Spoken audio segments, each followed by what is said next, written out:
This is pretty like automatic now. Yeah. I was like messing it up. Something feels like I'm forgetting something and I don't know what it is. It's live. Music's playing. The recording's going. We can hear ourselves. Yeah, I think you have to mess it up now on purpose, just because. I don't want to mess anything up. That's it. You're like nervous. You're like, okay, the intro song is playing. No one touch anything. The stream is working. Don't breathe. Don't. Oh. You're gonna knock the server over. Did you dab? Oh no. Sponsored whiskeys. They're not. It's not sponsored. No. But we love it enough. We drank that 2 weeks ago. I mean, could we? It was last week. Could we get sponsored? It was last week we weren't feeling up to the show, right? I know last week we did. Was it 2 weeks? Yeah, and then the week before that, this happened. Yeah, because that was the week I had done the gym in the morning rather than the evening, and I was like, I can drink during the show now, but not today because I have the gym after the show. So it's like a one-time thing. But next week it'll be morning gym, so I can drink at the show again. I'm not gonna drink whiskey and then go do squats. But then that's how you get your personal best. No. And then also take 5 weeks to recover. I do not get stronger when I drink. Okay. Nobody. How did that one time you started doing push-ups across the counter when you were drinking? What? Oh yeah, I had. So I remember that. How do you do Okay, you push-ups remember that. across the counter? No, because we had the island and then the counter. So I had like my toes on the island, Oh my God. and I was like doing push-ups, like spider crawling across the kitchen. Yeah. It's like, oh my god. It's like calisthenics with Jay. Yeah. No, because when you get drunk, you feel lighter and like you can do stuff that you can't normally do. It's like, check this out, I could do a handstand. Yeah.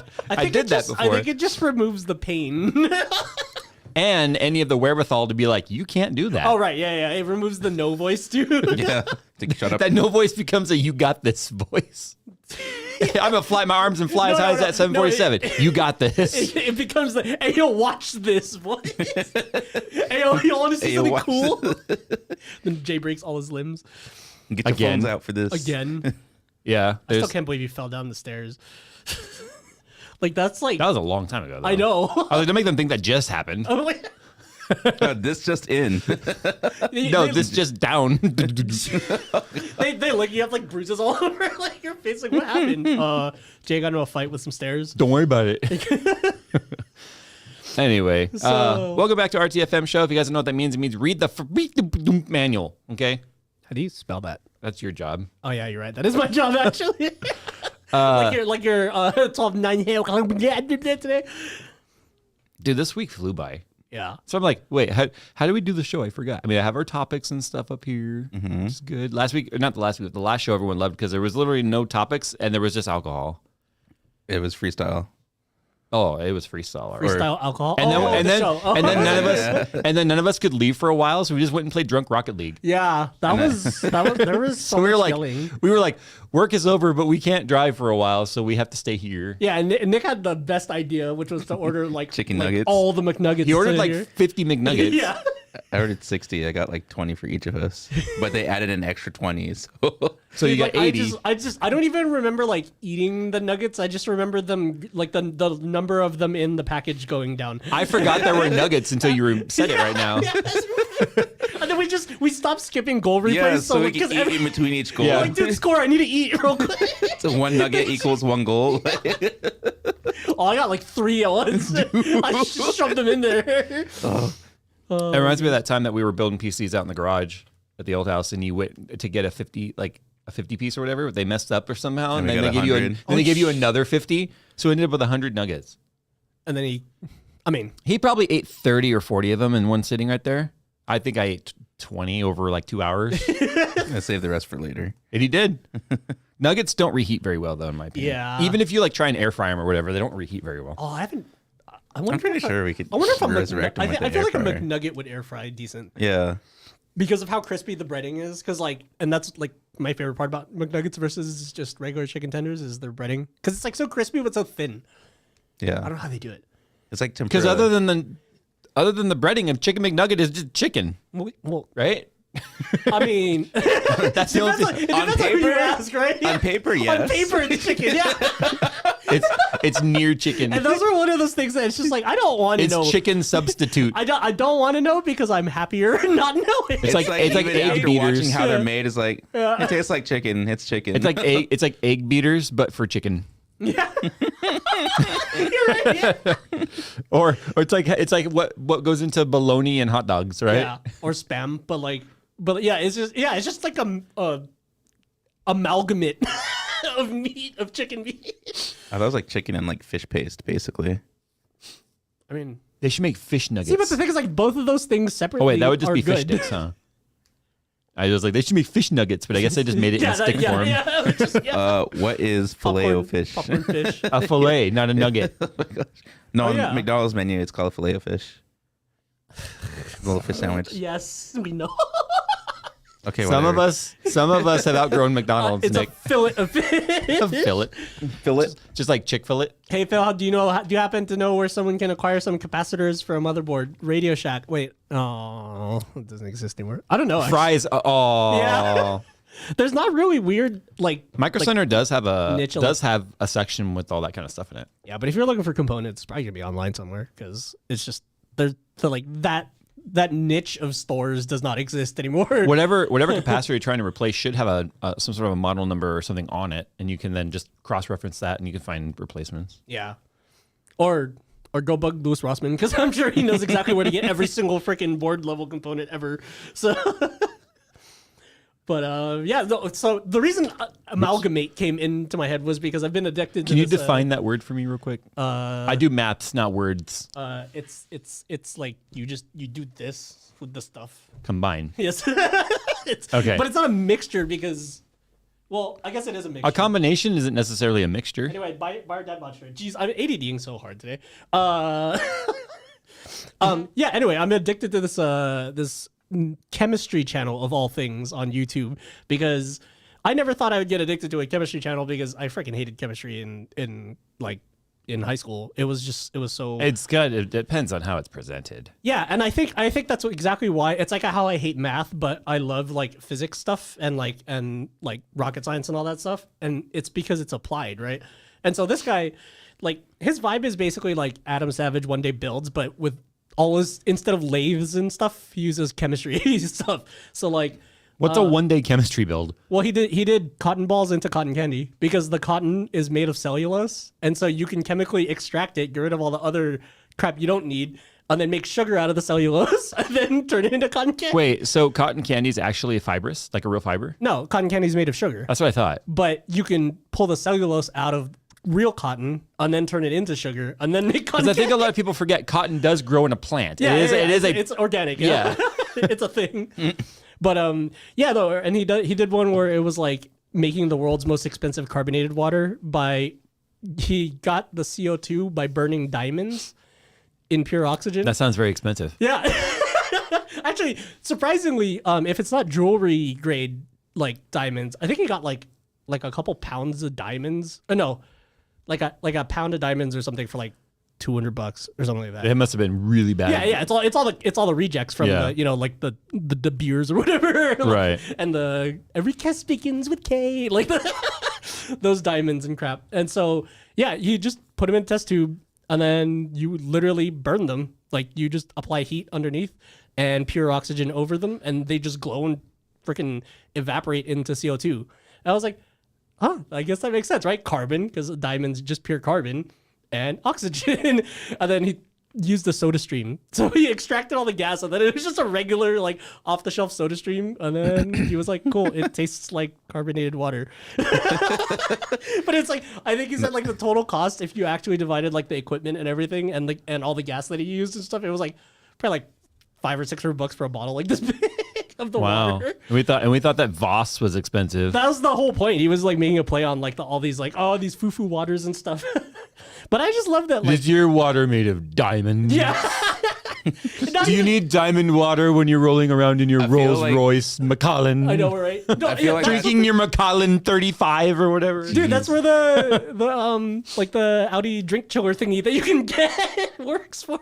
You got to. Oh wait, did I say Rolls Royce Macallan? Yeah. Oh, Cullinan with your Macallan. Sorry, it's too many. That water just sounds like it's on an episode of Most Expensivest with 2 Chainz. Oh yeah, like dude, one of my friends, I think it was the one that whiskey that you said you tried that was like super expensive. The Dalmore 34. Oh, it was Dalmore. Oh no, 36. Sorry, it was a Macallan something that like the bottle was like 27 grand, and it was like at Costco. And then it was funny because they were like, "I hate when I go Costco bottle of alcohol for like 27,999." And then it was like the guy was like, "Man, I hate it when I go to get a hot dog for $1.50 and they upsell me on the $28,000 whiskey." But yeah. I got sent a bottle of $28,000 whiskey. I thought it was the one that you had, but Wait, you got sent a bottle of $28,000 whiskey? picture of it. Oh, you said I got. God. He said I got sent. Yeah, I was about to say, like, whoa, dude. Dude, if I got sent TFTI. if I got sent a bottle of $28,000 whiskey, I'd get like a freaking. I would get a CPA to figure out what to do with it. What do I do? Yeah, like what do I do with the sum The of CPA is like, yeah. well, based on my calculations, we should consume. Yeah, just drink it. Seriously. That sounds like a channel I want to watch, though. You haven't had cotton candy. Oh yeah, Nile Red. Yeah, like he made. Yeah, it's just crazy. I didn't even realize the things that like it shows you that kind of like how when you watch like an Adam Savage type channel where it just shows you that things are just made of basic stuff with some like assembly or whatever. Some assembly but it's just required. cool that he does that with like chemicals. Science, bitch. Yeah, literally. Oh, jeez. Yeah, science. And then he made his own uranium paint and stuff, so he could make like glow in the dark glass, and yeah, it's just there's lots of stuff where he's just like, I would show you how to make this, but the government would get very mad at me, so then it just skips ahead to like, all right, so now we have our prepared solution of concentrated uranium, and it's like, where did you get that? Don't worry about it, bro. Don't worry about it. He made a sample of the world's like smelliest chemical that was just like, apparently. Like somebody dropped like a couple ounces of it and it cleared out like a whole city block. Like people were vomiting and stuff. You mean it's not liquid fart? And so it's like the purest. It's like capsaicin for liquid fart, but like for what I mean? Like it's the purest of the. And so he rented a freaking island in the middle of like some lake in Canada, and then opened the vial, and he was like, "It's not that bad." And his camera guy is just like, "Oh." And then I think because his nose is desensitized because obviously he's been working in a lab for so long, like everything smells like whatever. But yeah. Oh yeah, another one you could watch is he wanted to find out if cyanide actually smelled like almonds. So he made some cyanide and then smelled it and then Did he pass out? No, but because he knows exactly how much he made. Okay, so like, they ran they run the calculations and it's just like, yeah, you could sniff it a couple times, but you can't like just because then you're just gonna pass out. But How'd you find this channel? it was just one of those random suggestions, probably because I watched like all the other like science crap, and so I was like, hey, this guy does weird, crazy backyard science too. So Alcohol is chemistry. Mm-hmm. you want some? No. Oh, I don't know. No, I do not. I thought you were just this is right here. There's red cups. I am aware that there are red cups. Might become mad scientist. I also, as soon as the show is over, must drive my ass to the gym. So Just bring it to the gym. Dude, he's all... Instead of a water bottle, he's just chugging the whiskey. no, that'd be like Dude. that's like an Eastern European workout right Yeah, there. it's just a bottle That's a of German vodka. workout. This best workout, Even though bro. Germany's not Eastern Europe, but still. Yeah, we call them German squats. If you could have Bulgarians, right, for like the one-legged squats with the leg up. That's what, if you have Bulgarians, and you can do Russians, which are like kettlebell swings over the head. I think we could do Germans, which is just whiskey in the hand at all times. I almost was like, wait, I hate Bulgarians. And then I was like, wait, no. You can't say it that way. Yeah. The squats. Bulgarian split squats. I hate those. I imagine it differently. It's just like trying to drink 2 boots worth of beer. Dude, I got a Das Boot the whole time. Yeah. A glass Das Boot during my workout. The bubble. I remember one like day I was just screaming like, why Bulgaria? Why would you invent this? Thanks, Bulgaria. I love how you can always tell anyone that's ever drank from the boot because they know to turn it. Or I guess if they've seen Beer Fest, but still.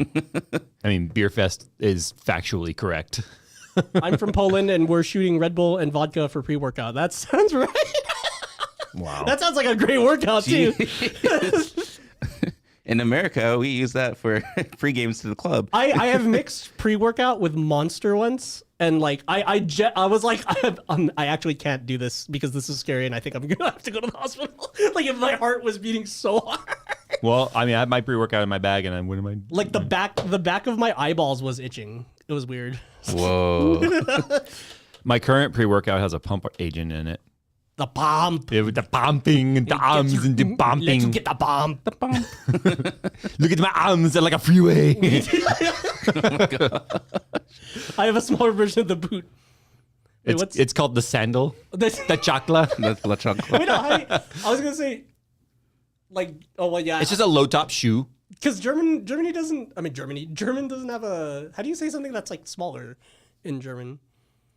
Because like in Spanish, you could be like Phil or Filito, and then the ito means like it's the smaller version of the thing. Like, I wonder if German has one for boot. Bootito. Booty. Booty. Oh, it's got the little booties. Phil could smell colors. Yeah, I could see bass. You kind of can if it's heavy enough. Yeah, I guess. Yeah. Your eyes will rattle. Jay has a pretty good Arnold. Oh, dude, you guys missed the Vine days. Yeah. That's like Vine kind of came to an end not that long after I started my channel. Just how do you gym with ADHD, anyone? Honestly, I feel like it's easier with ADHD because if you can just lock onto the I have thing a personal you're doing- trainer. He says, do this. Yeah. Do that. helps too. Yeah, that actually, I found that helped me a lot too. It's just like, somebody tell me to do what I want to do. And then I'm good. I can turn my brain off and then just, tire those myself out. Yeah. Well, leg days have been fun because I've started riding the bike again. I just haven't posted anything about it on social because my social doesn't have my personal life in it anymore. But like, I've been. Apparently, it's Chen in German, so it's a boot Chen. I had never heard that at all. Is Gretchen? Is that like A little Gretch? I don't know. No, a little Greta maybe? I don't know. That's the etymology. But then again, my grandma spoke like very old school Bavarian. It was very different. dang. Like I said, anytime I would use her for help with my German homework. Dang, she invented BMW. Or the B part. But no, she would help me with my homework, and I remember Herr Cruz would tell me, "Stop having your grandma help you with your homework," because he was like, "I know you weren't following the lesson." I would just go and ask her like, "Grandma, how do you say blah blah blah blah blah blah blah?" And then she would tell me, and they're like, "Okay, thanks." And then like he would like, "Stop, your grandma's getting you F's." Because it's like her writing style and Yeah. like the different linguistic. That's cool. Yeah, but he knew he was like, "Your grandma's helping you. You need to stop this." Yeah. Because it was like you're not doing the lesson. You're just asking your grandma. And Yeah, exactly. Because it's looking for a very You're specific not sentence learning- structure, yeah. That's funny. Gretchen is right. What? Grete? Oh, I think he's saying that like Gretchen is a. I know that's what I'm a saying. little Like if better. it's like a play on that, like that name. Chen or line, Lein, at the end to make it smaller. Line. Or Grandma, Dimitri, grandma could not slip swear words in because I already knew them all. And I knew when I was in trouble, that's for sure. Be it British motor wagon. Whoa. My head. Oh no. British motor wagon. Please stop. Do we even have any? I was trying to think of a United States state with B. Hey guys, would you talk about resizable bar and explain how it works? Turn it on. No, go to Google. And turn it on. Google is your. We are not mutts that you can just command to talk about what you want. Google is. Turn it on. Or better yet, just use Bard. Oh no! Oh, no. I got accepted. I can go into Bard now. Dude, Bart is so dumb. Bart is definitely like he's like if If you're going 8 miles per hour, how long will it take you to go 8 miles? 12 miles. No, it was like if 1 + 1 = 2, then does 1 + 2 = 3, and it was like no, because 1 + 1 is not a valid like math sentence or whatever, and then it like gave its whole work as to why 1 + 2 couldn't equal 3, and it actually equals 4. So Bard is basically doing Common Core, but No. making it No. worse. No. Car's not No, even. Bard Bard's is not even Bard close is to Common the Core. sniffing glue like kid that's still playing in the sandbox.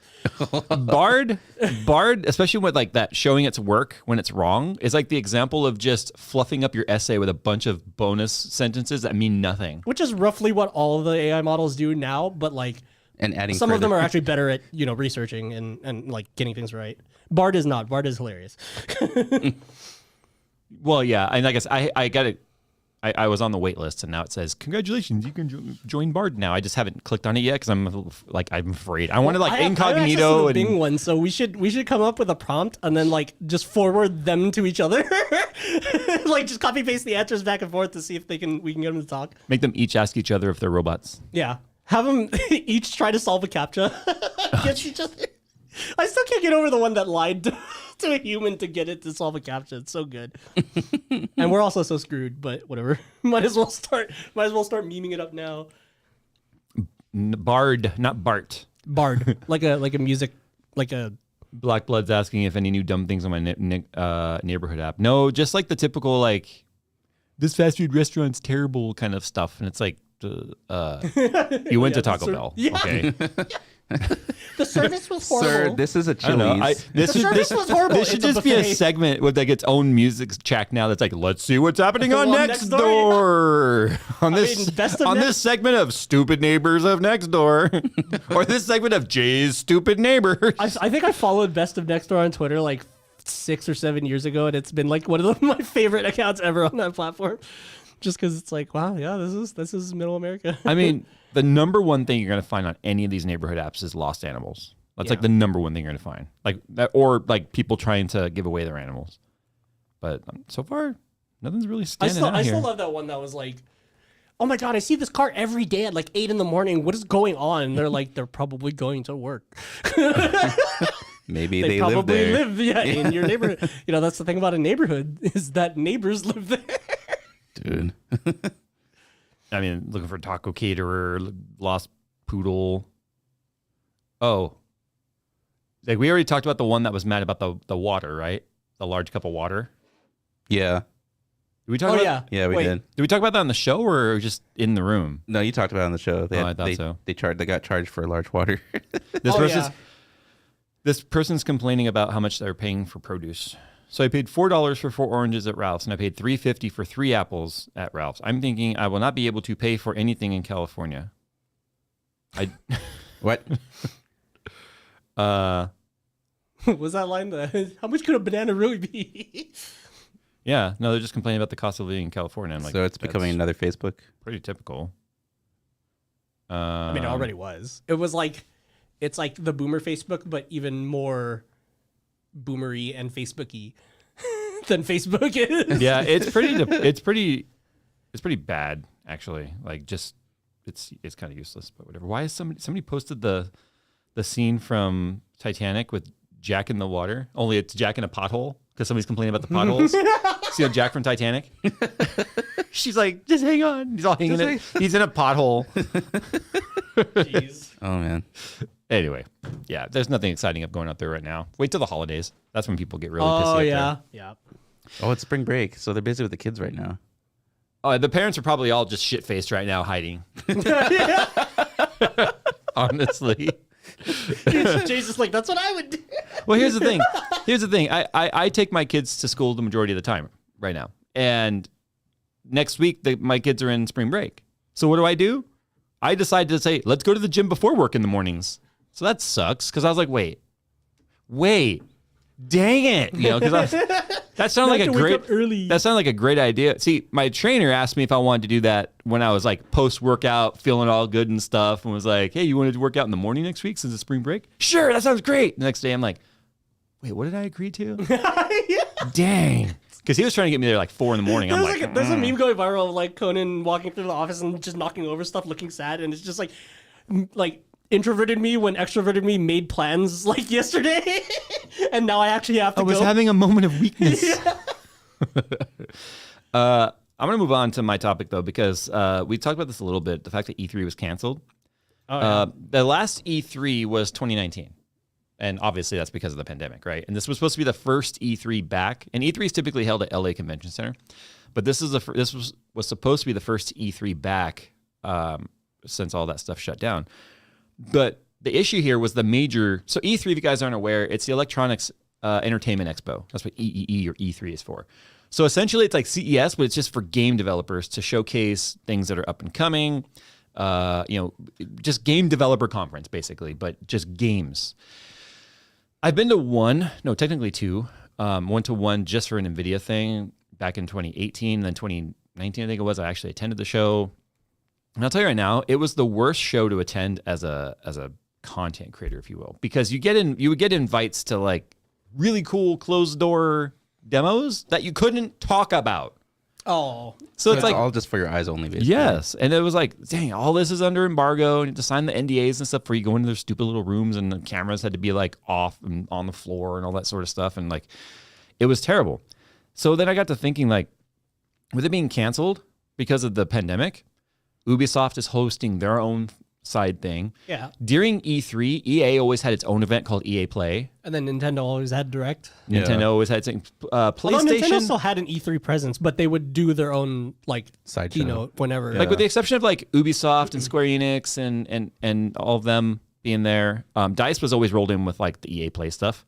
But when it comes to like Microsoft and PlayStation were two of the major like Yeah. The heavy brands, hitters, yeah. Right. They were like the headliners. It's like those two brands alone could probably carry the show. But with Sony/PlayStation having its own thing now this year, Microsoft's still committed to go until the end when they canceled the show. But I'm just like, I'm okay with the show being canceled. Just like during the pandemic, I was perfectly okay with CES and Computex being canceled. I was okay with PAX being canceled because as somebody that's attended so many of these shows, to me, it just feels like an industry circle jerk. I'm over it. You know what I mean?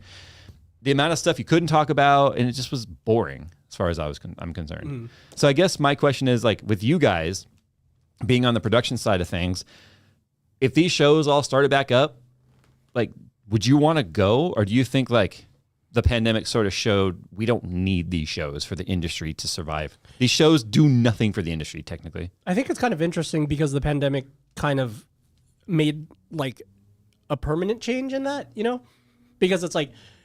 And I feel like the industry is fighting really hard to try and be like, no, we're going back to in-person normal. Yeah, but it's like no matter how hard E3 is like, oh, we're back. Like, do the big companies even want to go back anymore? Well, all this? See, the problem with a show like E3, the organizers or the organization that owns E3, I can't remember what it's called, probably charges a crap ton to just have a booth there. Like, for instance, at CES, to have like one of those 15-foot by like 30-foot booths, like big ones like Sennheiser would have, right? It was like $250,000 to start for that floor space. The small like 10 by 10s, you would see the little startup companies trying to do stuff with. These were like $75,000 booths. Yeah. Right. And I have to wonder if these companies just realize, you know what? We can do so much more with that same money in our own thing. Yeah. And they're the only one being talked about at that event. If they just realize now that these quote unquote trade shows that have been happening since the dawn of time, as far as there's been any sort of industry, it's finally coming to like an end. Yeah. I'm okay with that. Personally okay with that. I've never been to SEMA, but if SEMA were to shut down, I would totally understand why, and I'd be fine with it.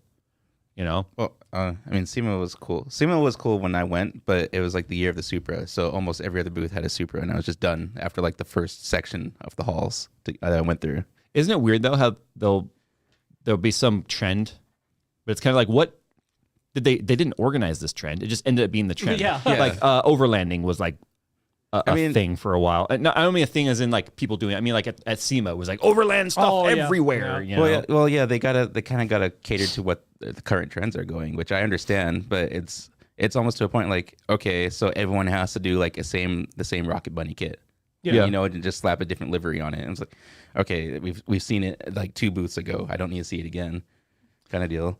I feel like KB nailed that timing for that. I think, what was it, SEMA 2013 or 14, whenever the FRS came out. Yeah. But like he nailed the timing of getting that Rocket Bunny kit out, like right before when all the SEMA builds started, which is why all the SEMA builds had a freaking Rocket Bunny FRS in a booth, like every single one. Like it's cool to see like the unique stuff that's not like a copy pasta of body kits. Yeah. And like there, at least when I went, I liked seeing like Nissan had a couple time attack cars that you have to dig to find it, but they're there.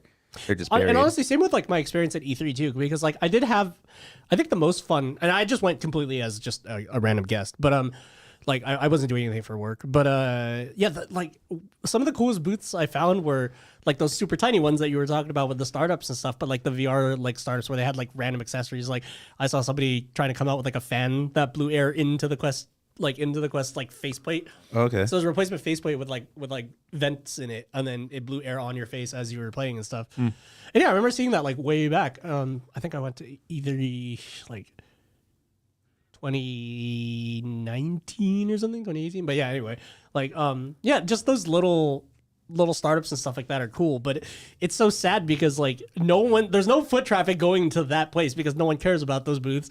And then it's just like you said, imagine if they just pulled their money into an online like keynote kind of like campaign, right? Probably way more effective of a Well, it's like money. It's like, remember, AMD was doing nothing but pre-recorded keynotes until the one we went to in November for 7000 series. We even thought it was going to be. We thought it was going to be pre-recorded because that's what they kind of told us. But then, Lisa Sue actually came out and we're like, oh, hey, this is if all of us are here, she might as well be. You know what I mean? It's happening. But it's just, I guess I'm just over the trade shows. I saw a question go by a second ago that asked, like, well, what are the repercussions if we don't go? Nothing. Like, as a brand, nothing. Because it was it AMD? Somebody tried it. I can't remember who it was. When CES started back up again, they were like, well, if you don't go, we're giving priority to those that actually attend the show when it comes to having review samples or whatever. I don't think it was AMD. I can't remember. I think it might have been when 7000 series came out, the CPUs in the Austin event, and we didn't go to that. Oh, yeah. Remember, okay, and initially we yeah. weren't being contacted or talked to about that CPU, and it's like, so you're holding the product hostage to those who go, and you're not gonna seed the brands that you normally would, or the content creators you normally would, because we didn't go to your event. They're like, oh, no, we'll do that. We're going to seed you. But it's like, they'll try that. They'll try stuff like that, but they know the repercussions of being like, no, we're going to leave certain content creators out because they're not doing what we want them to do, is a bad look, no matter the brand. Yeah. But yeah, I trade shows, as far as I'm concerned, like, we're not going to Computex this year. I have no intent. Not going to PAX. I've only been once, and that was awful. PAX West in Seattle. That was just like... Oh, was that the sardines trip? No, that was PDX. PDX Land. Yeah. One letter off, dang it. One letter made a huge difference. Yeah. But no, it's just like South by Southwest. Never been to that. There's so many of these shows that are just, I don't know. As far as not, I mean, maybe it's just the old man yelling at Cloud in me, but I haven't been to E3 personally, but I always looked forward to like catching up on like the news online. Like, I think the problem with something like E3 is just game releases have been so disappointing the last 5 years. Yeah. It's like a combination of like everything kind of just doing this, huh? Like I have been looking forward to The Last of Us for a long time, because when the game was already out and was like game of the year and all that when I first started my channel. Yeah. Right? It was on PS3, right? That just tells you how long ago it was. Yeah, I remember a friend trading GTA 5 the first time it came out for Last of Us. But I didn't have a PlayStation. And I couldn't afford a PlayStation, so I didn't have it. I never could play it. I just heard everyone talking about it. I was like, oh, those dang exclusives, right? Yeah, I borrowed my friend's PS3. Yeah. So when the show came out, I was like, okay, sure, I'll watch the show because I'll at least get the story.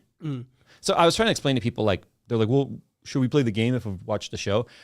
The show is like a movie versus the game being the novel. The game gives you way more backstory, way more information, way more content. Because of it's just that's what it can do. Right. You can put the game down and then pick it up later. Because you don't have to fit it into 1 hour episodes, Yeah, right? exactly. Or 48 minutes or whatever they are. But I saw on Wednesday, I was live streaming the game, and it was like crashing a bunch. And by crashing, I mean like just full lockups, right? But I noticed a couple things about it. Like, it was using a crap ton of system RAM. Wow. And a crap ton of VRAM. Yeah, I've been hearing a lot about the VRAM. Like, they were basically saying like 8 gig is no go for I could see Last of that. Us. Here's the irony. I've got the 7850X 3D or 7950X 3D CPU in my rig. Mm-hmm.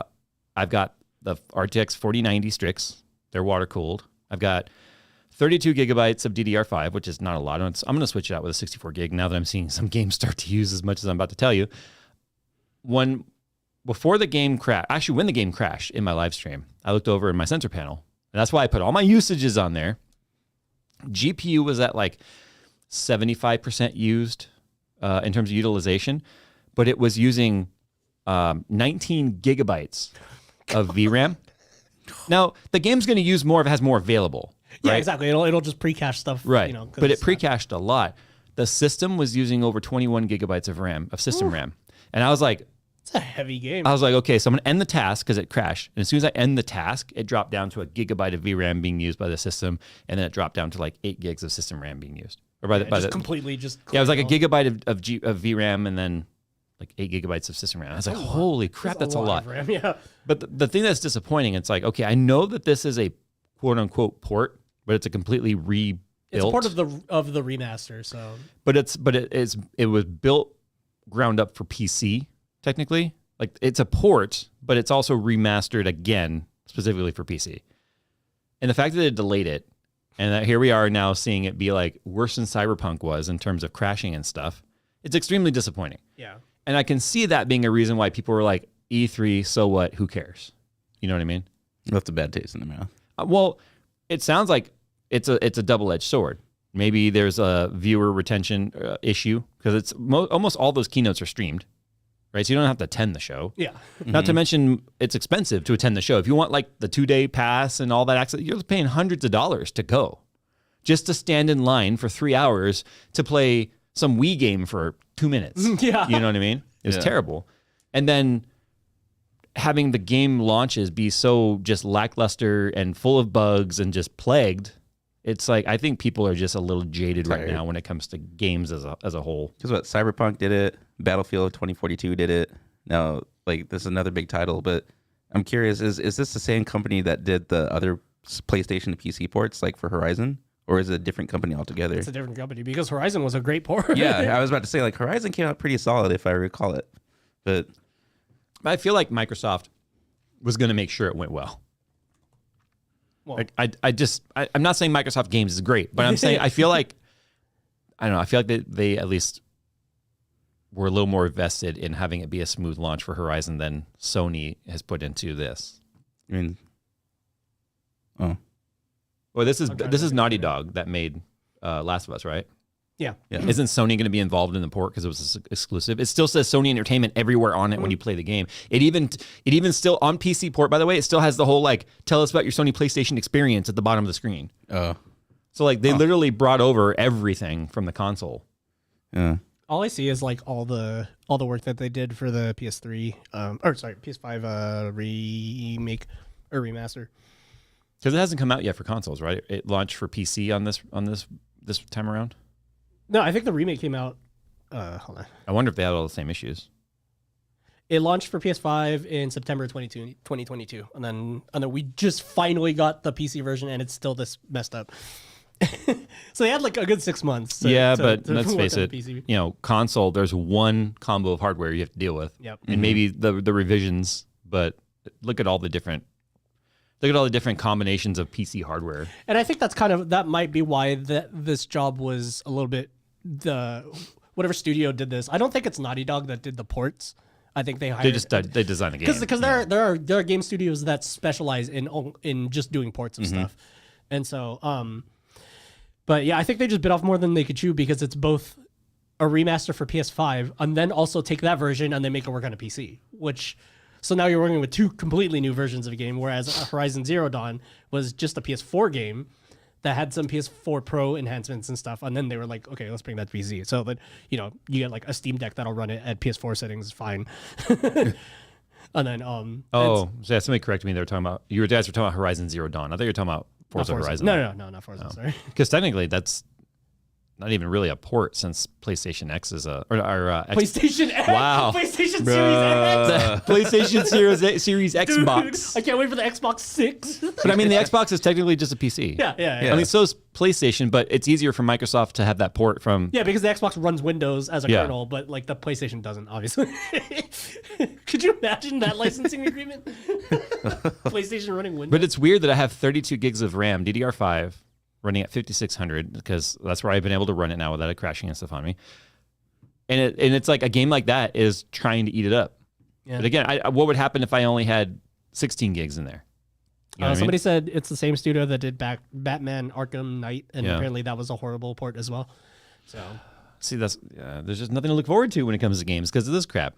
It's like, okay, you know a game is coming, just give it 3 months after it launches. Or a year. I think it depends. Could be worse. You could be waiting for Star Citizen. What reason do they have to actually launch the game? Dude, it really when the game is fully funded through backers like you, it's like they have no reason. Like me, I only spent like $40. Still, you spent a title cost of a game in backing, so they have their money. What? We could ask the same question to Activision because Modern Warfare 2 is still in beta technically. To be fair, I backed in like 2013 when they said that it was gonna come out in like 2015, and at the time the scope of the game seemed reasonable for a 2015 release. And then basically they were just like, oh, the money's here now, so let's do this with the scope. And then it did that. And then we're gonna map the entire galaxy. They keep moving the goalpost. Yeah, basically they're moving it fast. No, they keep moving Sagittarius A. They're moving the goalposts faster than they're developing the game, basically, because the money comes in faster than either of those two things. So they're just like, okay, then cool, we can just keep making more stuff. But it's like, at some point you should probably make a game. Someone in chat says Star Citizen on PTO right now is amazing. I don't know what they did, but it is smooth. Maybe the game engine now is just old enough to where the modern hardware can finally just push through it. No, it's smooth probably because everyone else that's trying to get into the server is getting a 30K error. Like they recently launched a new patch, and it's been like probably 2 weeks since they've even gotten it to the point where like I could actually request a ship and then get into it like successfully. So yeah, it's Star Citizen. I've seen a lot of people saying that now. Huh? I think I hear my car alarm. Oh yeah, your alarm's going off again. Nick's, I think it's probably a door switch. Nick's car is scared of everything now, and just. Well, I parked next to it. That didn't help. I drove the Camaro today, so as soon as I pulled in the parking lot, he has one of like the Viper alarm like kind of horns, which is hilarious because that's the one everyone ignores. It probably is a door switch then. Maybe because that would trigger the MO too. He's having the immobilizer issues and stuff. Oh yeah. People, yeah. So you just look like you're over it. Playing the PS5 remake as you speak, and it's been completely fantastic so far. Yeah, I mean, one hardware target is if they failed at the PS5 remaster, then wow, that's a horrible scenario. Resident Evil 4 was a good release. I used the DLSS mod and it helped. I heard good things about Resident Evil 4. I haven't played it. Same. There's too many Resident Evils now. That's my problem with Resident Evil. Like, there's just too many. Smeezer has my exact thought in chat. $40, he's gotten more playtime out of it than most games he's paid $80 for. It's like, yeah, because we paid for it like 11 years ago. Well, yeah, and you know what? If you backed it that long ago, you would have been involved in all the expansions for it. Like you constantly felt like you were getting more game. Yeah, I think that's one of the reason why. Mean, it's like a pyramid scheme, right? Let's talk about when you get in on the ground floor, then all you do is watch. Then you gotta bring your friends in on it too. Yeah. Let's use Phasmophobia as an example. That was a single developer, a single person made that game using Unreal Engine. Okay, or not Unreal Engine. I remember who that. Unity. Unity. Yeah, that's it. Unity. Very low budget, kind of a side project thing. Released it to Steam. I think it was $15 for the game, and then it became the #1 horror genre game in a few months. That's back in 2019/2020. Okay, we're in 2023 now.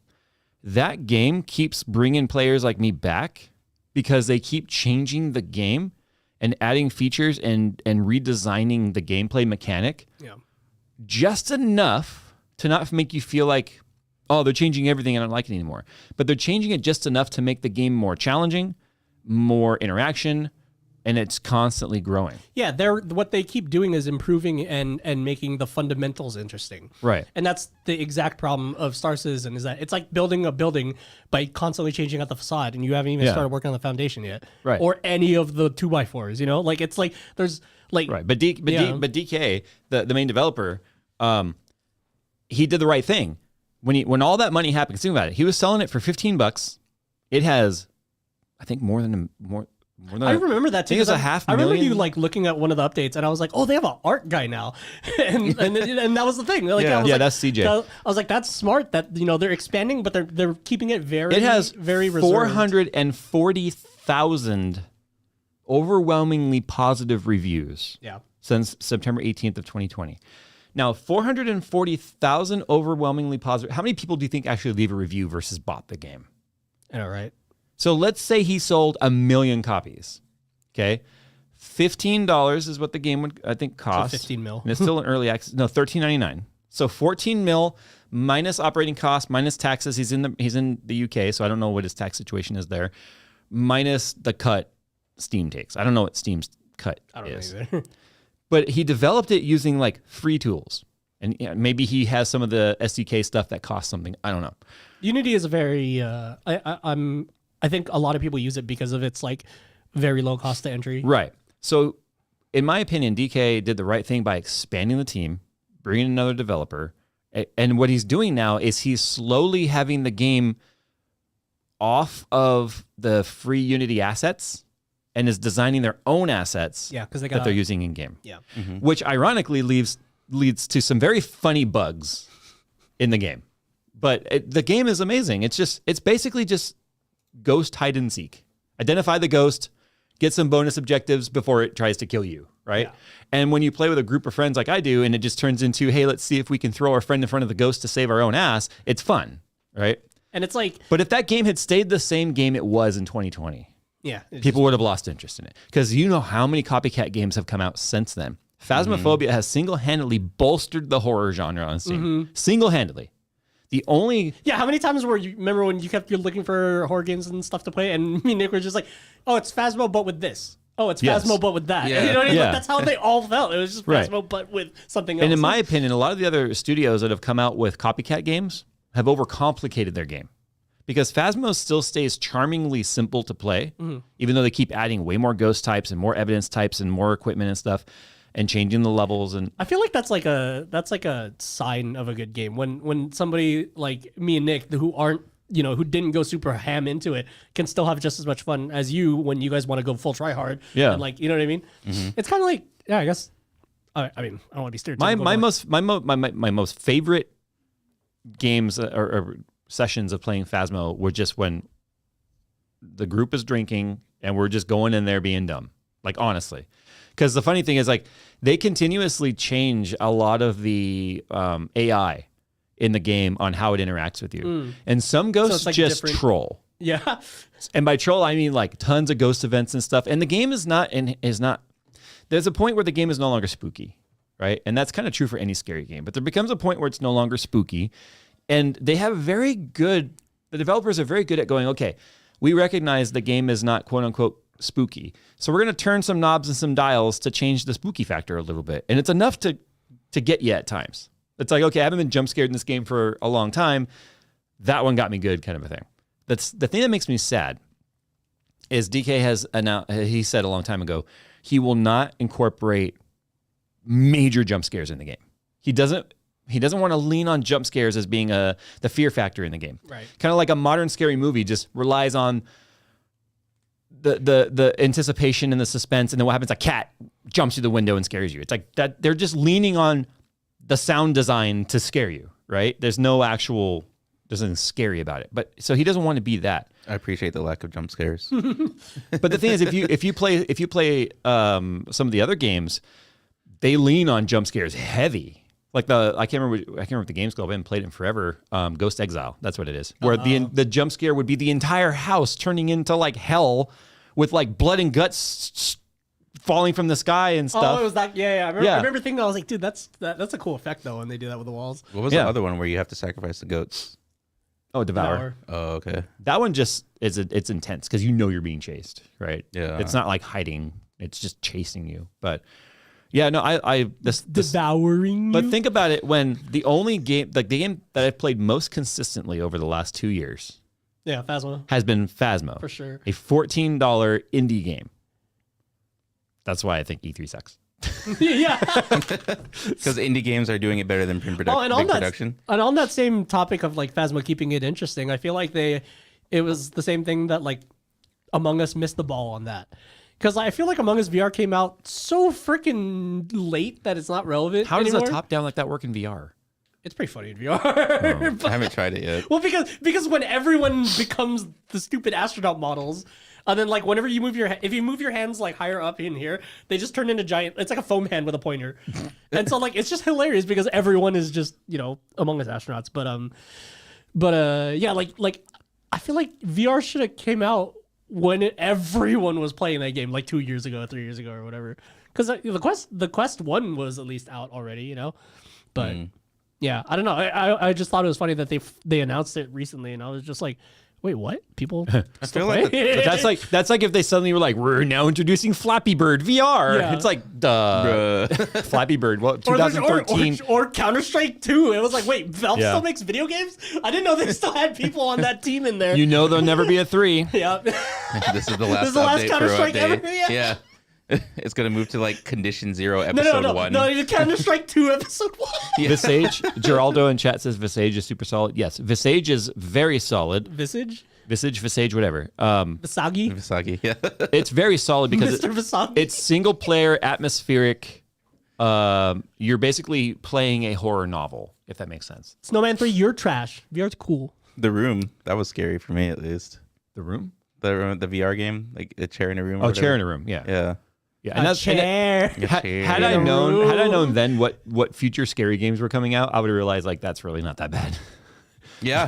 you remember the end though when I turned around and I started like punching and jumping in place. Yeah, because like he's right behind me. Didn't you punch somebody in real life or something? Yeah, he got me. Oh, well, because he was coming over trying to do I'm gonna tap on him and scare him kind of a thing. He did it to me. I tried to get him back, but Yeah, it backfired so badly. The difference is I crawled on the floor to Nick and like had my camera going and I tapped his leg and he goes.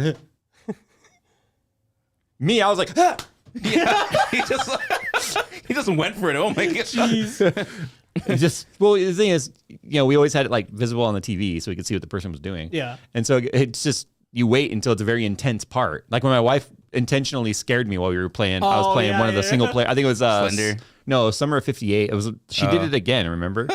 So whatever. It's sad though when an indie game though can get you excited about playing games. I think that's a good thing though. Like you don't have to rely on a AAA title to get you excited to play a game. DK, I know you're watching, but never, ever, ever sell the franchise to someone or the IP. Don't do it. Don't, because that will be the death sentence. And as much as the money might seem like it's worth it, be the one that doesn't sell, please. Yeah.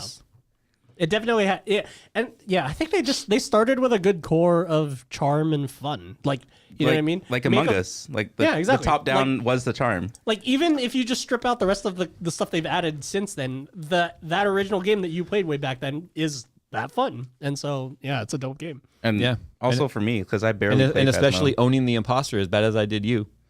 Yeah, there's that. But I still we remember can't play together. Hey, everyone, listen up. I've known Nick 10 years. I know Nick better than anyone in this room, like and I've never been more confident in the fact that he is lying as I am right now. Like the one time we all played it, right? Yeah. Everyone just, and then you were like, "Fuck you guys!" We passed the window. Nick was the imposter. I think Mark was in that game too, right? I think I was at his at his house. I think Katie was in there too. Yeah, because I remember like when that happened, we looked at each other and I was like, sucks. Click. Like vote, my bad. Just, the way I said it, I was like, I've known Nick 10 years. And I've never been more confident in the fact that I say I know when he's lying. I've never been more confident in the fact that he is lying than right now. Because I remember like somebody called you out. You're like, no, it wasn't me. It wasn't me. Yeah, Jay saying that in the chat was like the worst piece of evidence because everyone's like, well, yeah, that makes 100% sense. Sucks. I was like, it was like no one's gonna argue against that. I was like, dude, shut up! You're ruining the game. Oh, yeah, I was like, you're floating past the there's no argument against that. It's like, oh. Well, this is it.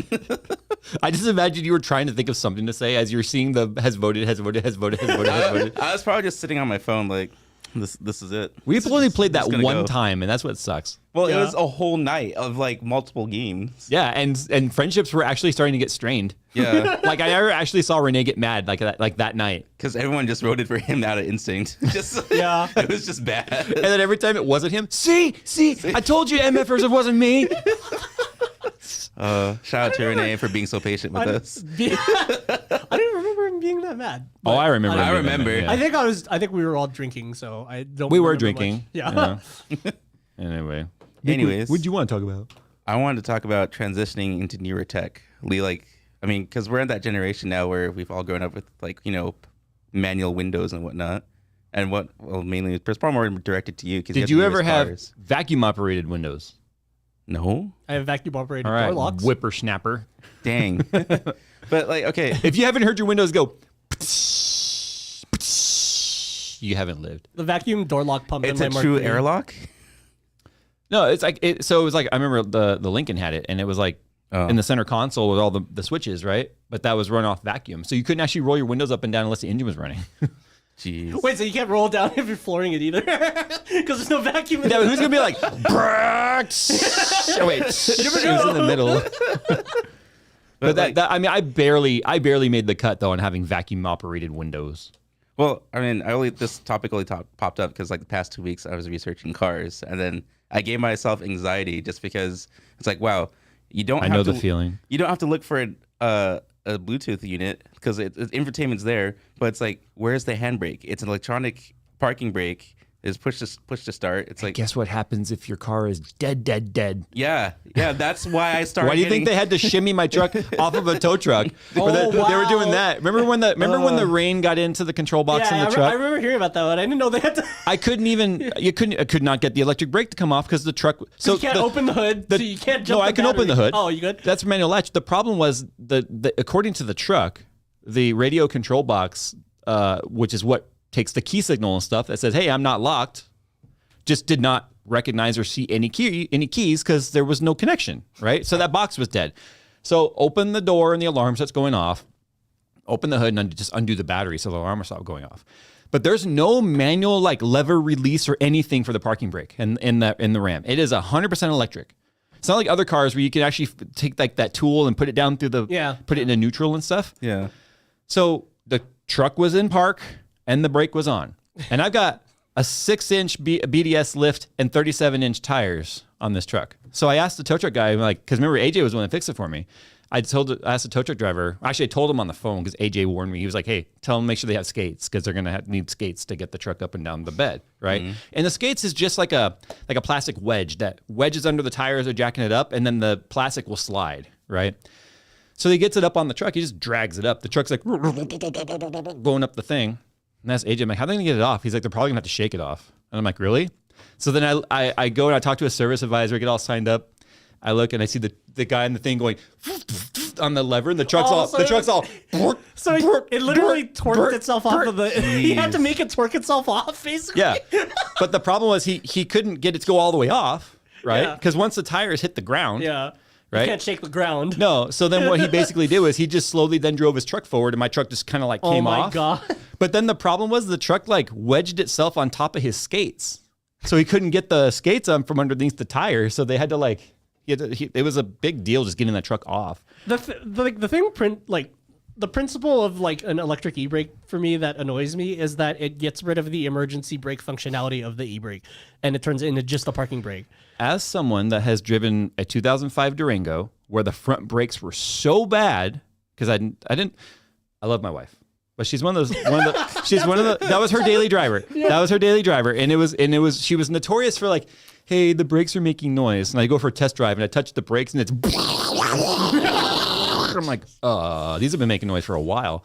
The front brakes were so bad. I was literally like, okay, we didn't have a lot of money and I'm trying to save on the rotor. So you're just using the handbrake as a handbrake, like literally a handbrake. Well, but it was the pedal one. Oh no. So I was trying to like just hold the lever on right. But I panicked on I panicked at one stop sign because a car started to go when I wasn't expecting. So I mashed that thing and I didn't have the So the car is just going through the intersection because it doesn't stop with the rear brakes locked up very well. Yeah. But there's no E in that brake, okay? It will not do shit for you in an emergency if you're trying to use that way. Okay, let me just tell you that. All you would do is panic like I did, get it to lock, and then you're just going for a 360 ride at that point if you do it at speed. But yeah, I drove it to a place to get the brakes done because we lived in a condo and didn't have a garage or anything to work on the brakes.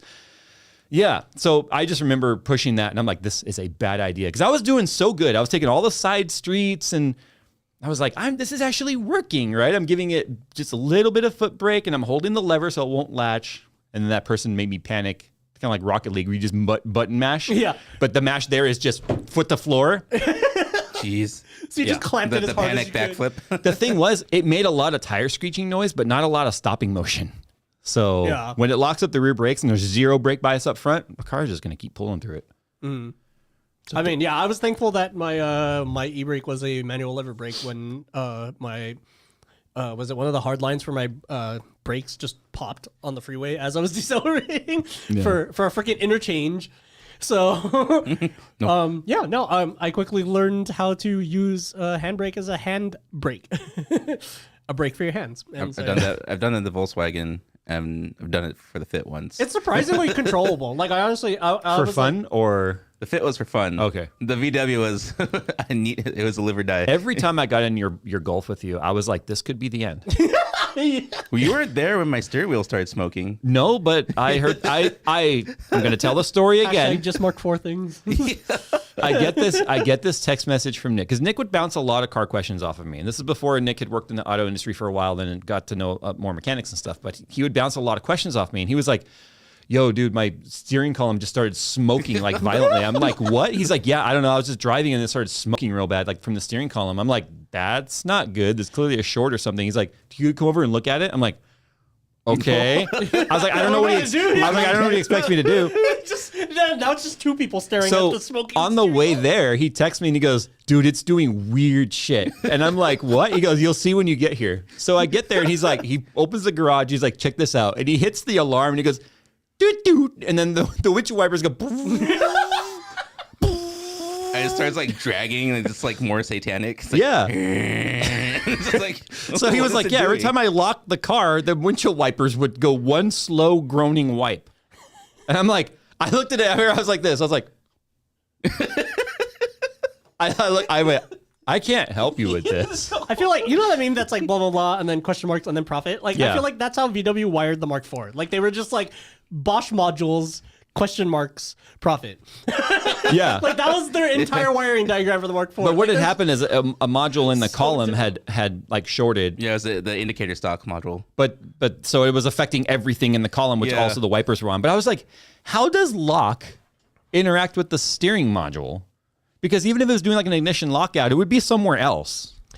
And then like another thing is you have to replace the it's like the door micro switch inside of, because they, so you know, like most cars will have like just a button that the door pushes on, right, on the door jam, and then the door switch on the Mark IVs, they moved to a micro switch that's internal to the locking mechanism. So then when those fail, you have to rip apart the whole door just to get to a stupid switch. But anyway, like a symptom of those failing is the hazard light like button in the middle of the center console starts going off randomly for no reason, and it's like, wait. But somewhere in the manual, it'll be like, hey, this is what's going on because of that. But it's weird because the relay clicks, but it doesn't actually light the lights or light up the actual hazard light sign. You know, the button lights up, right? Yeah. Mm-hmm. Yeah. So, like, because I remember driving my friend's Mark IV, and I was just like, dude, why does it sound like I have this, like, the turn signals on? But it's like it's not a consistent click. Right. So it was like, click, click, click, click, click, click, click, click, click, click. And it was like, oh, I got to replace the door switch. And I'm like, what? Like, it's just like, how is that related to that, which is related to this? The funny thing is, like, Phil and Nick have both owned VWs long enough to just know, like, hey, VWs, anything VW is like gonna have electrical problems. Also long enough to know when to get out of it. German car electrical problems. I remember when I installed car stereos back in like early 2000s for a living, like, the Jetta was the only car that by installing a single DIN radio wrong would destroy the airbag module. Yeah. Oh yeah. Because we experienced that. No, there's still that same generation is why there's that warning on VADCOM when you log in, and it's like, hey, if you're scanning the airbag module, be careful, don't stand in front of it. Yeah. Do you know how by the way, so I remembered all that. The irony of the story is they knew all that, and then who goes and buys 3 Audis? Yeah. So I was shocked. Like, you're really going full Audi here. Like, okay, dude. Like, No, my thought was like, oh, it's not fair because he's starting at the top of the German car chain. So then like all those problems aren't like. let me tell you, Nick had any aren't car gonna I'm an happen. enthusiast of, whether it be my Camaro or when I had the AMGs or now with the Audis and stuff. I always go to like the enthusiast forums because you want to know what people are dealing with. You go there. Yeah. Let's just say they exist at the top too. Okay, all the same electrical weird problems you would have that you'd expect exist on the R8 now. Okay, but the funny thing is like, Hey, I mean, so I change out the steering wheel on the R8, right, to the carbon one, and that one I did fine because I disconnected the battery, which doesn't always necessarily not mean you're going to get an airbag code, but ended up not getting an airbag code on the R8. When I did the RS6, I forgot to disconnect the battery. Just did it with power, and I was like, click. Shit, because I was like, I have VCDS, Yeah, VCDS. which is just an emulator, right? So I have VCDS, and I was like, okay, I can clear the airbag module.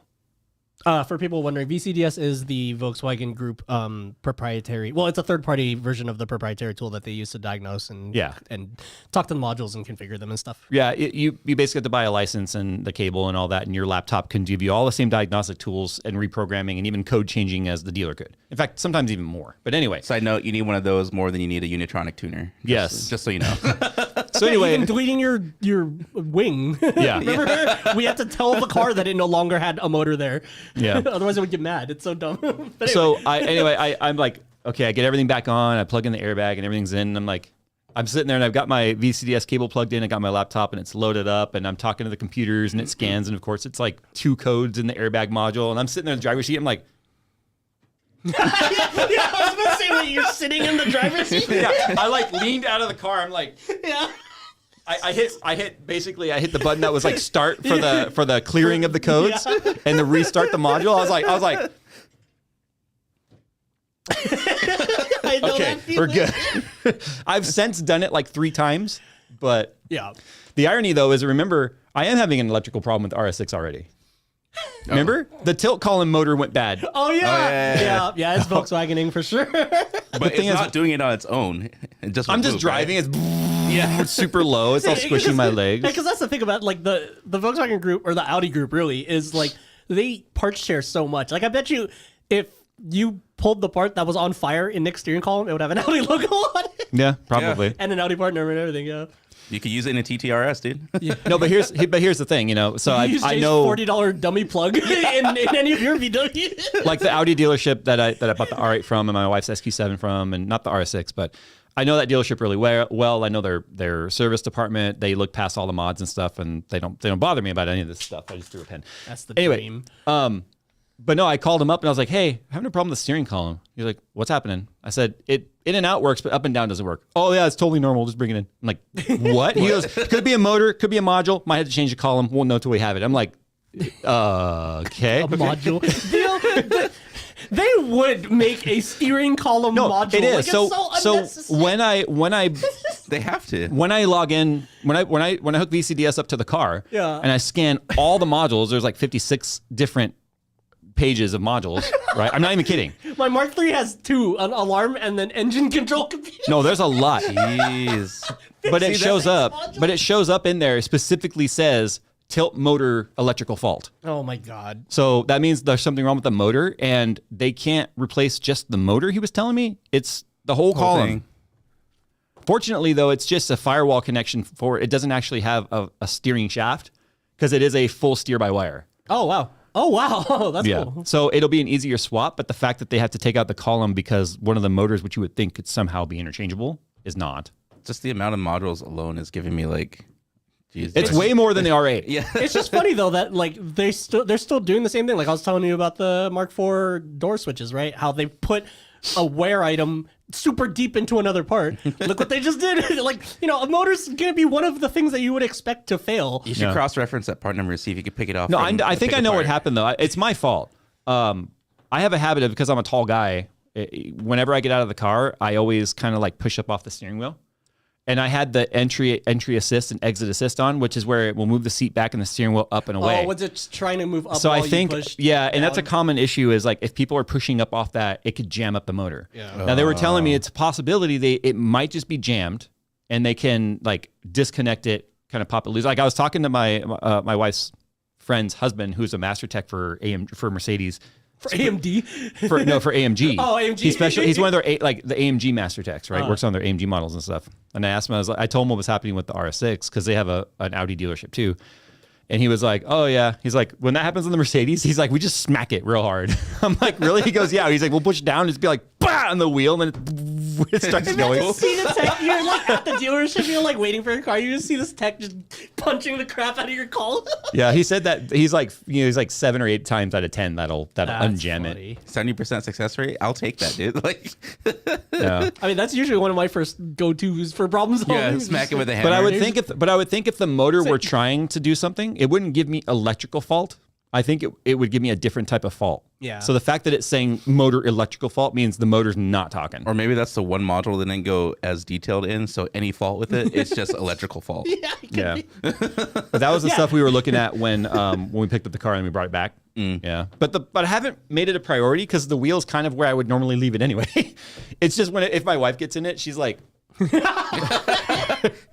It's okay. My Volkswagen didn't even have tilt. Like it just wasn't a feature. We had that mechanical tilt. Jackman says, I wonder what the charge is for a punch fix. 1 hour labor at $180 an hour. Automatic flags. Yeah, 1 hour.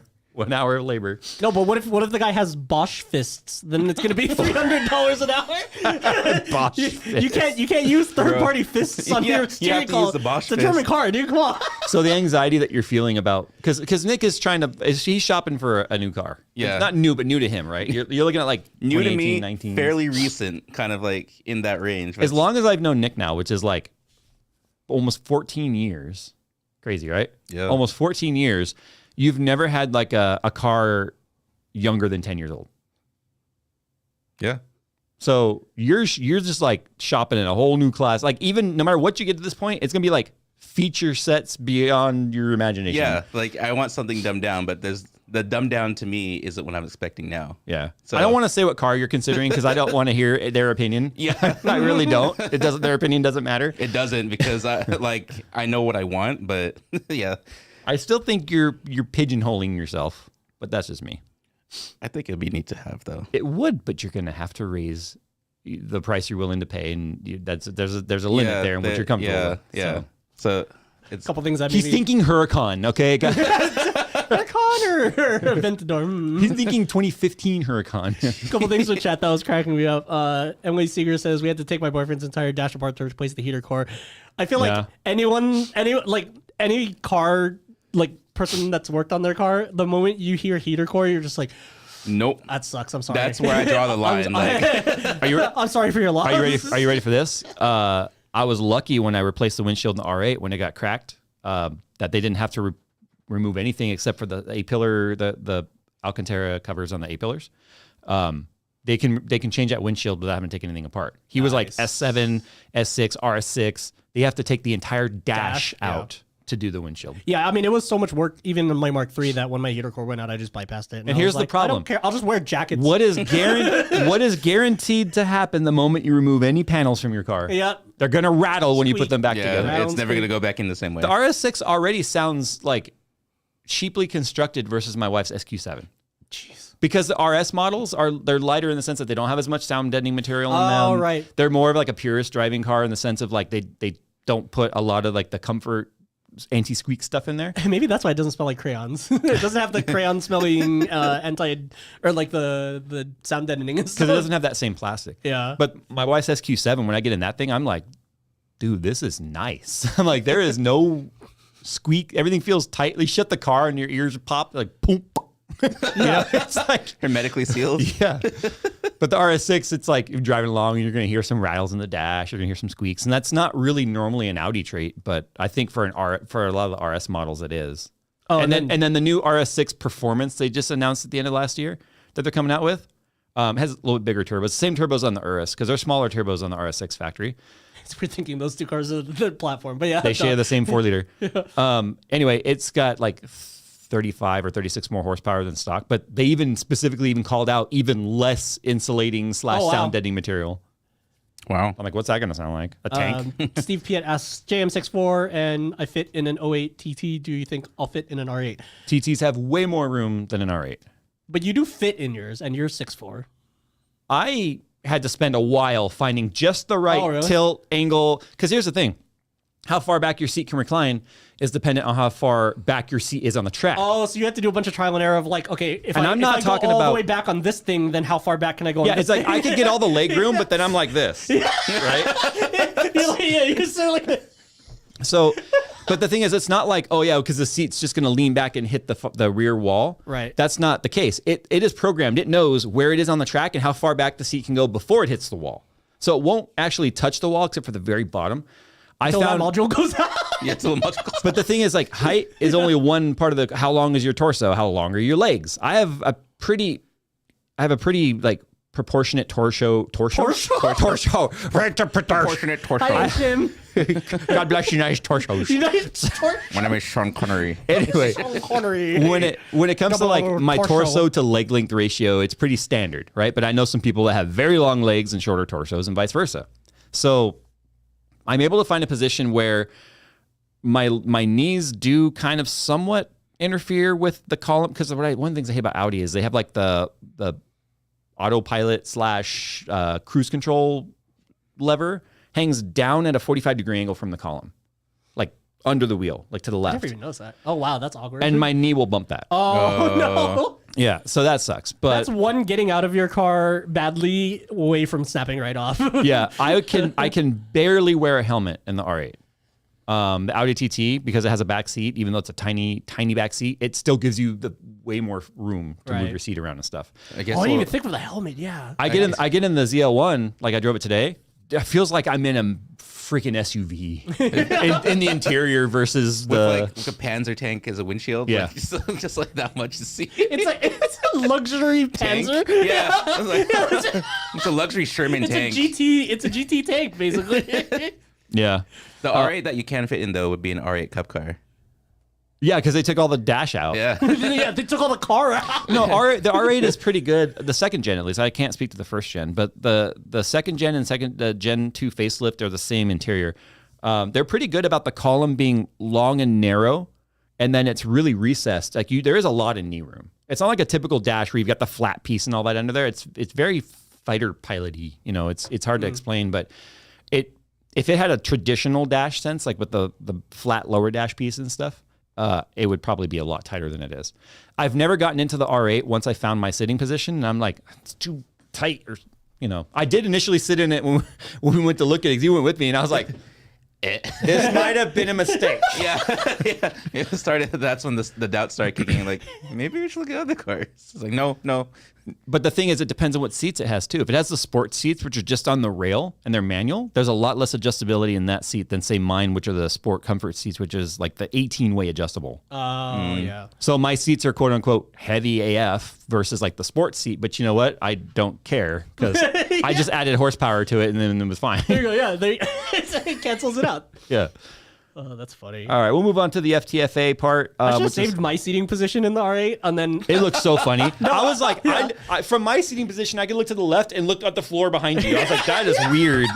You were so far forward. I could never look at Jay when he let me drive it. I can't. I would have to like literally look behind me. I guess I'm happy the fact that I only have to like hold the trigger for like 3 seconds to scoot the seat like closer to the wheel, because for your seating position is fairly close to mine.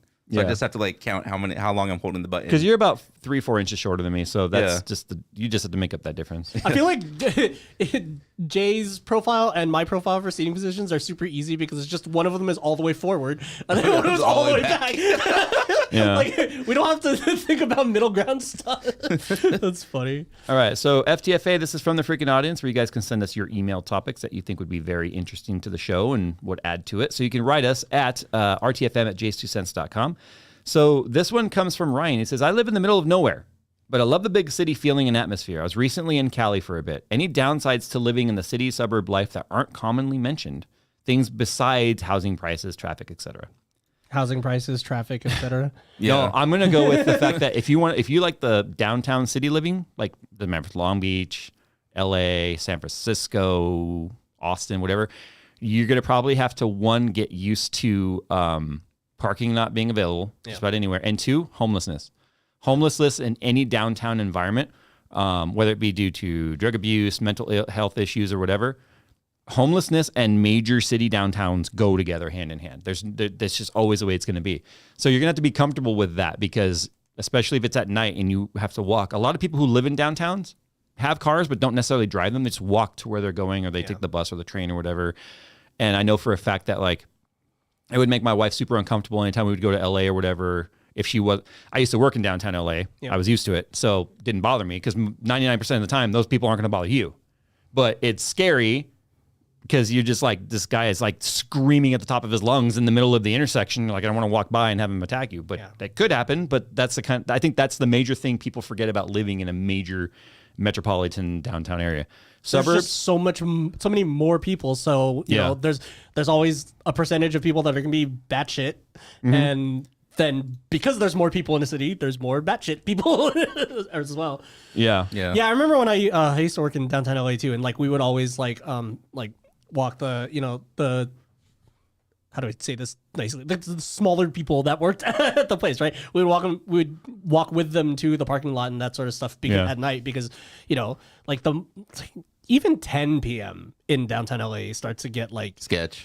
Yeah, and you know, it's just like you said, like it's the homeless people and stuff. You know, I'm not mad at them existing. It's just, you know, when they're like you said, screaming and flailing knives. If you're homeless, regardless of what the situation is that put you there, you're gonna feel more comfortable, I think, in an area maybe that has more homeless people living on the street, right? So you're going to be comfortable, like, oh, okay, so this person's on the sidewalk right here, and that's not an exaggeration. People in downtown LA and Skid Row is bigger than it's ever been now. It's major blocks of the city. You're just going to see the city lined with tents and makeshift shelters and stuff, and you're going to be like, oh, I'm going to set up right here, because I mean, like, not to like trivialize it, but it's kind of like, you know, when we also used to play DayZ, right? We'd always head for the city first, because when you got to meet up with friends, and there's stuff there. Yeah, there's stuff there. And that's the exact same thing. You know what I mean? Like, you have that little bit of, like, as a homeless person, I would assume, or I would guess that you would feel more safe in a city with, you know, more people around versus, you know, imagine trying to be homeless like in freaking like Rialto or whatever, right? Like there's nothing. It's a different kind of tough, especially because like when you're in the suburbs and everything closes at like 8 p.m., 7 p.m. You know what I mean? Like, it's just there's way less options for you. So yeah, that is a weird thing that you don't really think about. But the suburbs, I'm not sure. It's hard for us to even say that we're truly suburbs anymore, because the city is like SoCal, it's kind of melting together. Yeah, the way SoCal, there's no separation of the cities. Yeah, exactly. Yeah. SoCal expanded outward versus New York's upward because we had the land. Yeah, and New York didn't. But yeah, it's literally concrete from the ocean all the way into the desert. You know, it's like you're just driving along. You're like, oh, I'm in another city now. There's no gap. You know, like if we're talking like Middle America or whatever.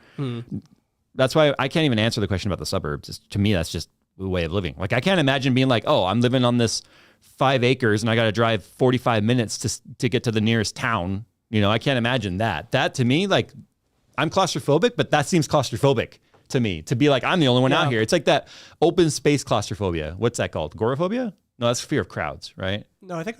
No, that's heights. I don't know. I don't know. It doesn't matter. It's like, I just can't imagine that. Personally. I'm thinking of the ocean one, but yeah, it's like the same vibe, right? Like Okay, this one comes from Kevin. He says, "Hi Jay, Nick, and Phil. I'm curious as to how you're finding the new camera. Are there any issues with it? As I'm tempted to upgrade to the FX6 himself. Thanks in advance. Best wishes." No issues. I love it. I love the lens. It's like the FS5, but lighter and better and full frame. Yeah. It's basically FS5 plus everything we wanted. It's like they took the FS5 and gave you kind of like the flexibility of like the A7 sensor. And it gave you a pretty solid aimbot as well. Yeah, the autofocus is insane. Really we never used autofocus until that camera. I know. Yeah. Because we always used... Sometimes I turn manual. Heard the noise. Sometimes I turn manual focus back on just to remember. Just how to it feel feels. something again. Just to be alive. No, I'm kidding.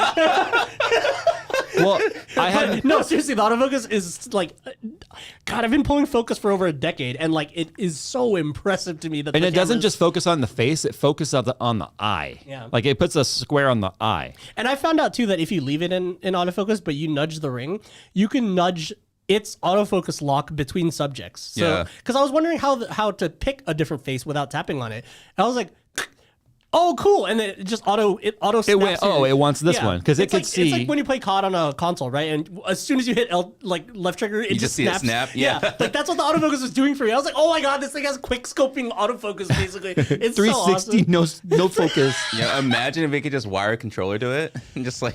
I mean, they got follow focuses. Oh wait, actually, I they think have wireless follow focus. No, I think it does have app support and everything. I saw Wi-Fi and all that crap in there. But Wow. Okay. So if you ever had to film by yourself, there's like 2 Ethernet ports. well, that's on why when it. I took it home. Or That's why something. when I took it home and filmed with it, I was like, I didn't have to think about am I in focus because I know I'm in focus. Yeah. Which is pretty awesome. All right. So Sam says, working as a hockey official. Boo. Okay, working as a hockey official. Most of, if not all, local rinks have a computer system that lives in the rink full time. Can you think of any negative effects that would have, or being in a cold environment for so long? The air temp in the rinks is typically in like the high 50s, low 60s, maybe mid 50s, depending on the size of the rink. That's not going to hurt a computer. It's not. I mean, Yeah, it's more about the humidity. it's not even just the humidity. Typically, ice rinks, they want less humidity. Yeah, High it's humidity. Usually, it's usually dry in Yeah, there, high humidity leads to soft ice, Yeah. and you don't want soft ice on an ice rink. But the thing is, it's about condensation only become a problem if the temperature inside the PC becomes significantly colder than the environment.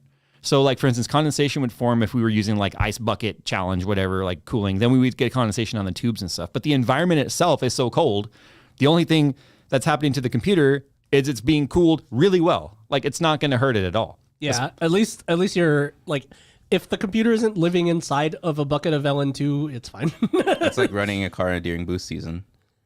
Yeah, It's yeah, just basically. happier. Yeah. Yeah, no, those computers would be happy. Let's see.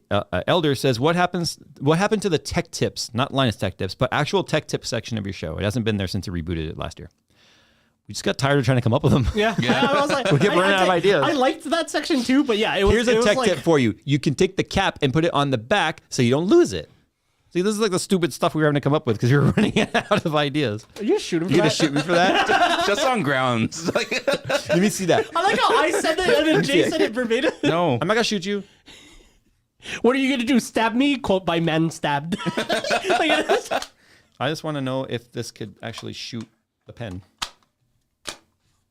I already cocked it.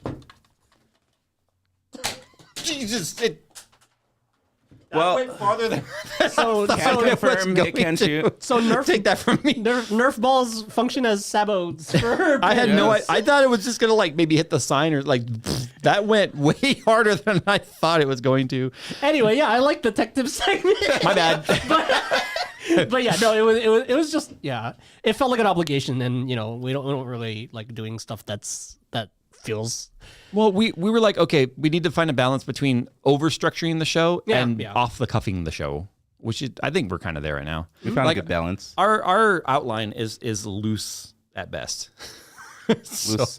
Just like my morals. I don't know why I had to use that accent to say that, but whatever. Oh, man. Chris says, as someone that's been working in IT for many years, I would love to know if a solution or fix was ever found for the possessed PC. Did you RMA the GPU or try a different PSU? I really enjoy that kind of We content. had to get the local diocese bishop to come down here to exercise it, and then. Well, first they had to prove in a case of needing an exorcism. You know, that takes years. Dude, the worst part about the bishop is that he didn't even walk diagonal. No, I'm kidding. Sorry, I had to. I couldn't even get through that joke on the straight face.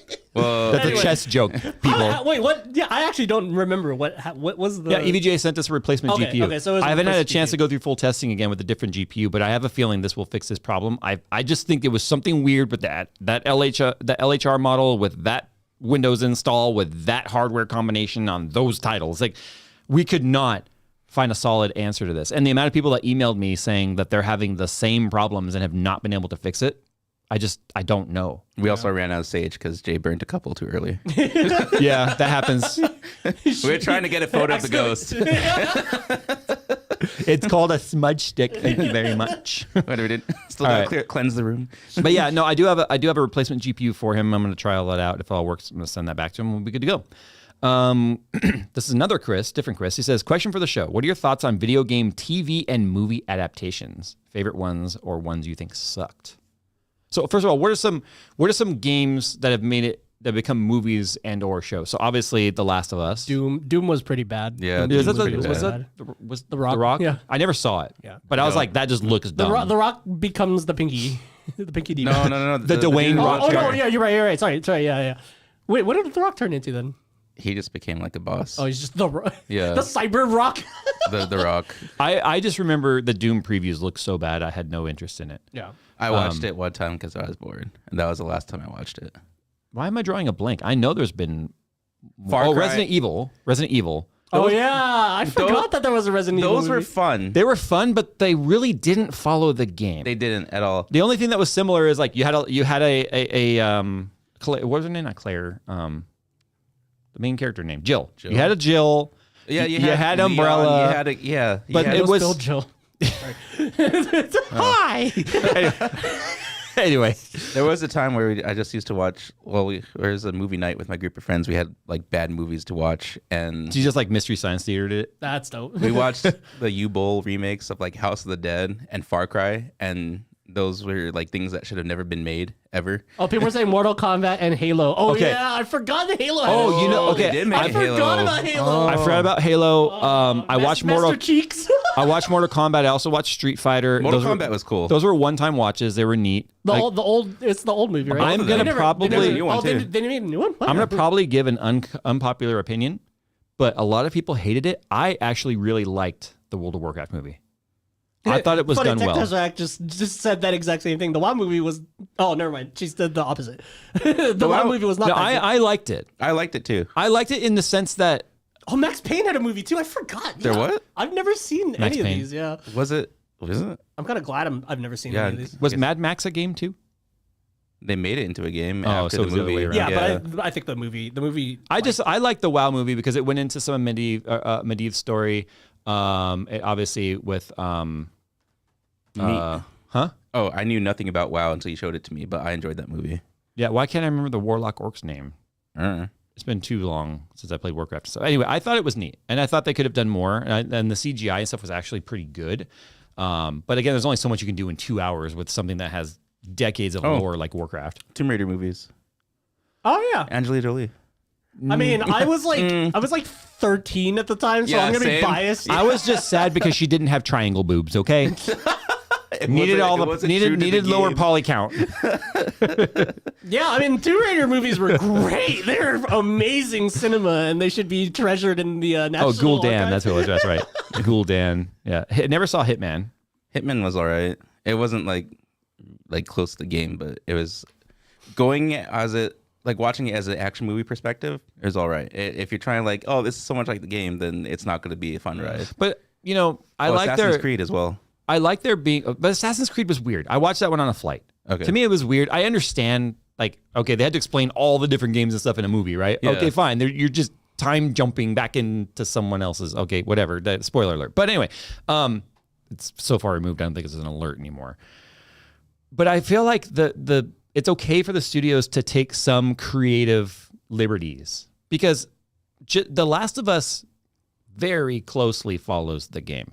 The game story is so good, though. I didn't feel like they needed to deviate too far. They've deviated a little bit, but the story was what was most important about the game. And it being turned into a TV show is allowing people like my wife, who would never in a million years ever play a computer game like that, is loving the show. Mm-hmm. So I think it's neat because you go, okay, something like this. It's the same story. Game but of in the a year. different- Yeah. Gamers were talking about it and still talking about it 10 years later. And then to be able to cast it as well as they have. Mm-hmm. A lot of people do not feel like Bella Ramsey is the right Ellie. I don't really care personally. I think it's fine. She's fine in that. Pedro Pascal nailed it. It's such a good, HBO's done a great job at turning this, which I've always said is a graphic novel, a playable graphic novel. Like it's a graphic novel as a game that you can play, right? They had to make up for season 8 of Game of Thrones, so Chat mentioned the Need for Speed movie, and I totally burned it out of my memory that I watched that. I just watched that actually on the cruise with my wife and I. It was surprisingly okay. She got into it. Yeah, it was surprisingly okay, but it was just also like none of this is Need for Speedy though. It's not Need for Apart Speedy. from outrunning the cops. Yeah. No, That's it's not about need. it. It's not Need for Speedy. And then the whole initial premise of Rich Boy being able to leave the scene without being caught and any of that sort of stuff is so far fetched. It felt like Crystal Light Fast and Furious. LaCroix. Yeah, no, not that. It's not as bad as LaCroix Fast and Furious. It was still decent. It was like still. I had fun watching it at least. Yeah. I had more fun watching it than Doom at least. And you know what? I hated Michael Keaton's character so much. Was he the main? He was the guy that puts together the race. Oh, yeah.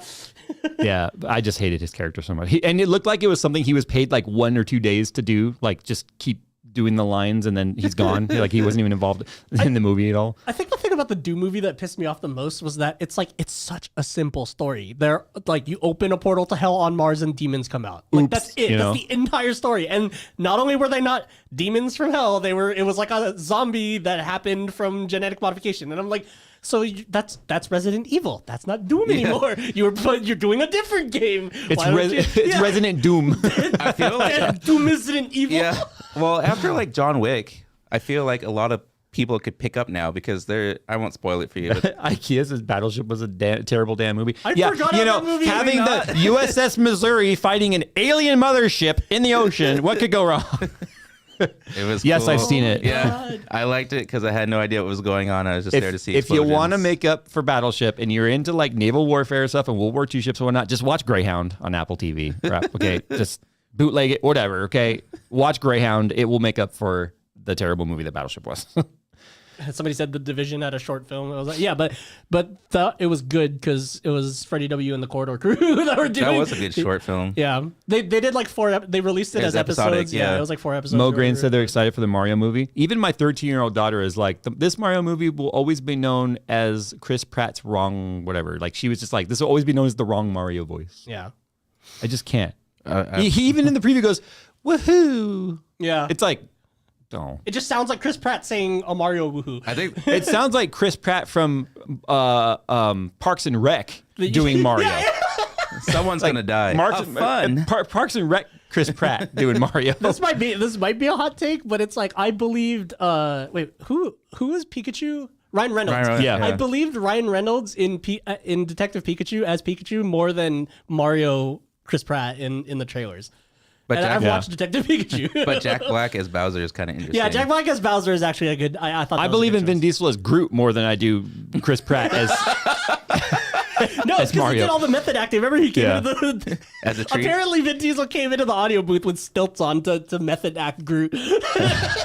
Wow. Imagine setting up the mic stand 10 feet up. We're gonna need another C-stand. Oh my god. Well, we're also going to need another week to complete this show because it's 3:36 and I gotta get over to the gym soon.